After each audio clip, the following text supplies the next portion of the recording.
মুশফিকের জন্মদিনে জেনে নিন তার প্রেমে পড়ার রোমান্টিক কাহিনী।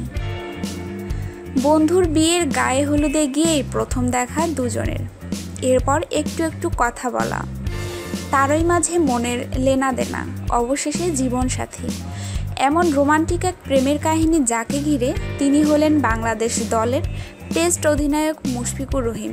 আজ মুশির জন্মদিন। ২৯তম জন্মদিনে মুশফিকের সেই ভালো লাগা, ভালোবাসার দিনগুলো পাঠকদের আরও একবার মনে করিয়ে দিলাম। ২০১১ সালের জুন, মাহমুদুল্লাহ রিয়াদের গায়ে হলুদের দিন চূড়ান্ত। বন্ধুর আমন্ত্রণে গায়ে হলুদ অনুষ্ঠানে হাজির হলেন মুশফিক। সেখানে গিয়ে রিয়াদের শালিকা জান্নাতুল কিয়াত মন্ডির সাথে পরিচয় হয় তার। তাতেই মন্ডিকে ভালো লেগে যায় মুশফিকের। ২২ গজে মুশফিক তখন ফর্মে তুঙ্গে। কয়েকদিন চুপি চুপি প্রেম করা, এরপর আর চাপা থাকেনি, হয়ে যায় জানাজানি। ২০১৩ সালের অক্টোবর পর্যন্ত চলে মুশফিক মন্ডির প্রেমের সম্পর্ক।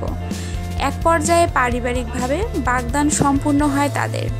শেষমেশ ২০১৪ সালের সেপ্টেম্বরের দিকে বিয়ের পিঁড়িতে বসেন মুশফিক ও মন্ডি। বিয়ের পর টানা টুর্নামেন্টের ধুম পড়ে, ব্যস্ত হয়ে পড়েন মুশফিক।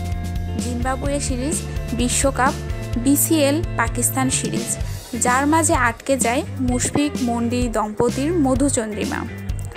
মাঠের ব্যস্ততা সেরে কদিন ছুটি নেন মুশি। উদ্দেশ্য নববধূকে নিয়ে হানিমুনে যাওয়া। বাস্তবে সেটাই হলো। উড়াল দেন মালদ্বীপে।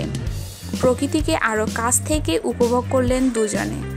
এভাবে দেখতে দেখতে মুশফিক মন্ডির বৈবাহিক জীবনের ২.৫ বছরের বেশি কেটে গেল। খেলার মাঝে হাতে কিছুটা সময় পেলেই স্ত্রীকে নিয়ে ঘুরতে বের হন মুশফিক। সব মিলিয়ে ভালোই চলছে মুশফিক মন্ডির সংসার জীবন।